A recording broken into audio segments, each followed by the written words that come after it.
இங்கே ஊர் வந்து பொம்மனத்துப்பட்டி கிராமம். இங்கே நேற்று ஒரு பெரிய காரியம் ஒன்று ஆயிடுச்சுங்கண்ணா. அதில் பாடி போகிற வழி ரோடு போட்ட சொல்லி மனு போட்டிருந்தான். கலெக்டர் ஆஃபீஸில் போட்டிருந்தான், மனு போட்டிருந்தான். தலைவரை கட்ட சொன்னான், கவுன்சிலர் கட்டையும் சொன்னான், எம்எல்ஏ கீதா சுந்தரம் அவங்ககிட்டையும் சொல்லியிருக்கோம். ஆனால் அந்த அன்னையிலேருந்து வரேன்னு சொல்லியிருக்காங்க. போகிறேன் வந்தாங்க, அளந்தாங்க. அதோட சரி நான் வந்து பார்க்கவும் இல்லை, பிடிக்கவும் இல்லை. நேற்று பெரிய காரியம் ஆயிடுச்சு. நேற்று தூக்கிட்டு போகும்போதே கொஞ்சம் வெளியில் தட்டி விட்டு கீழே விழுவுற மாதிரி போய் அப்படி எடுத்துகிட்டு போனோம். நாங்கள் அந்த ரோடும் போட்டு வரல, பாலமும் கட்டி தரல. மழை தண்ணி வெள்ளத்தோட 4 அடிக்கு மேலே தண்ணி நிற்கிது. இந்த ஊரில் எவ்வளோ பேர் குடும்பம்? இங்கே குடும்பம் ஒரு 200 குடும்பம் மேலே இருக்காங்கண்ணா. சுடுகாடு இங்கேருந்து எவ்வளோ தூரம்? இங்கேருந்து சுடுகாடு இங்கேருந்து 1 கிலோமீட்டர் வருதுங்கண்ணா. அந்த ரோடு போட்டு தர சொல்லிட்டு அன்றைக்கி பிடிச்சி நாங்கள் கோரிக்கை வச்சுட்ருக்கோம். இன்னும் எதுவுமே நிறைவேற்றி தர மாட்டேங்கிறாங்க. அடிப்படை வசதி கொஞ்சம் எதுவுமே சரி பண்ணி தர மாட்டேங்கிறாங்க. நாங்களும் கூப்பிட்டு கலெக்டர் ஆஃபீஸில் மனு போட்டுகிட்டே தான் இருக்கோம். இன்றைக்கி வந்தாங்க, பார்க்குறாங்க, சொல்லிக்கிறாங்க, மறுபடி போயிடுறாங்க. அப்படியே சமுதாய கூட வேணும்னு கட்டித்தர சொல்லிட்டு அதுக்கு நாங்கள் போட்டிருந்தோம். அதுவும் ஒன்றும் பண்ணலைங்கண்ணா. நாடக மேடை கட்டி கொடுத்துருக்காங்க, அதுவும் சரியில்லை. இல்லை ஒரு அடிப்படை வசதி எதுவுமே கொஞ்சம் சுத்தமாக கொஞ்சம் பண்ணி தர மாட்டேங்கிறாங்க. தண்ணி தொட்டி இல்லை, தேங்க இல்லைங்க. தண்ணி டேங்க் ஒன்று தனியாக கட்டித்தர சொன்னாங்கண்ணா. அது என்ன கட்டித்தரேன்னு சொல்லிட்டு இருக்காங்க. என்ன கட்டித்தராங்க நாங்கண்ணா?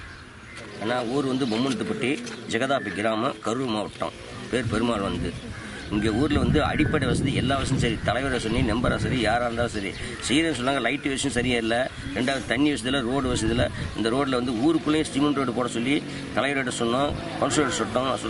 2வது யூனியன் ஆஃபீஸ் பிடிஓ வந்து பார்த்துட்டு போனார். பார்த்துட்டு போனதோட சரி, மறுவரில் இந்த இடத்த வந்து பிடிஓவும் பார்த்துருக்காரு, ஏபிடிஓவும் பார்த்துருக்காரு. இது வந்து தலைமைச் செயலாளரும் நாங்கள் அனுப்பிச்சிருக்கோம். அனுப்பிச்சு எந்த நடவடிக்கையும் இல்லை. வந்தாலும் இங்கே வந்து தலைவரும் சரி, மற்றாலும் சரி அப்படியே ஆஃப் பண்ணிடுறாங்க. எங்கள் இதுக்கு அதே மாதிரி டேங்க் வந்து கட்டிட்டா டேங்கு எங்களுக்குன்னு ஒரு தனி எஸ்சி காலனிக்கு தனி டேங்கு வேணும்னு சொல்லி ஏற்பாடு பண்ணிட்டாங்க. அது நின்று போச்சு.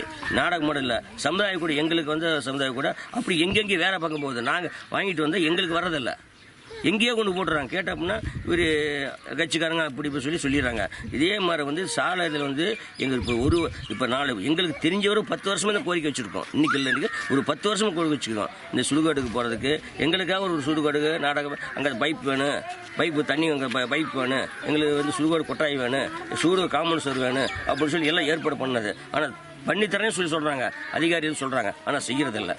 கலெக்டர் மணியும் கொடுத்துருக்கோம், வீடியோ ஓட்டம் சொல்லியிருக்கோம், தலைமைச் செயலும் கொடுத்துருக்கோம். இது வந்து எங்களுக்கு சமுதாய கூட அடிச்சுட்டே வேணும், கழிப்பற வசதி வேணும், ரோடு வந்து சுடுகாடுக்கு போகிற ரோடு வேணும். எங்களுக்குன்னு ஒரு தனி வேணும். அந்த ரோடு வந்துச்சு காலம் எடுத்து நேரம் அங்கே ரோடு போகிறோட அந்த ரோடு தேக்கிட்டாங்க அப்படின்னு தெரியல. இங்கே போகும்போது வந்து கவர்மெண்ட் இடம் இல்லை, பட்ட நிலம் அப்படின்னு சொல்லுவாங்க. எங்களுக்கு வந்து சுடுகாடுக்கு வழி வேணும், பாலை வேணும்.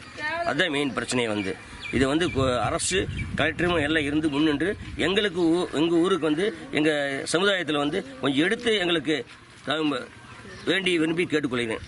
சுடுகாடு வந்து 1 கிலோமீட்டர் இருக்கும். 1 கிலோமீட்டர் இந்த ஒரு சேத்தச்செடி உள்ளதாக போகணும், அந்த தண்ணிக்குள்ளே தான் போகணும். கீழே போட்டு கூட எடுத்து போயிருக்கோம். வேறு வழி இல்லை. கீழே போட்டு தண்ணி கிட்டத்தட்ட 4 அடி தண்ணி நிற்கும். 4 அடி தண்ணியில் கீழே போட்டு தான் எடுத்துருக்கோம். இதே மாதிரி உண்மையில இல்லை. ஒரு 10 பொண்ணத்தை வந்து இந்த மழை பெய்யலும் தான் நேராக போக முடியும். மழை பேஞ்சிருச்சுக்க இந்த தண்ணியில் தான் போகணும். எத்தனை வருஷம் வந்து பிரச்சனை? இது பிரச்சனை எங்கள் பூர்வீகம் வந்துருக்கு. இப்போ எங்கள் காலத்தாவது வரட்டும்னு சொல்லி தான் பார்க்குறோம். ஆனால் அது வர மாட்டேங்குது.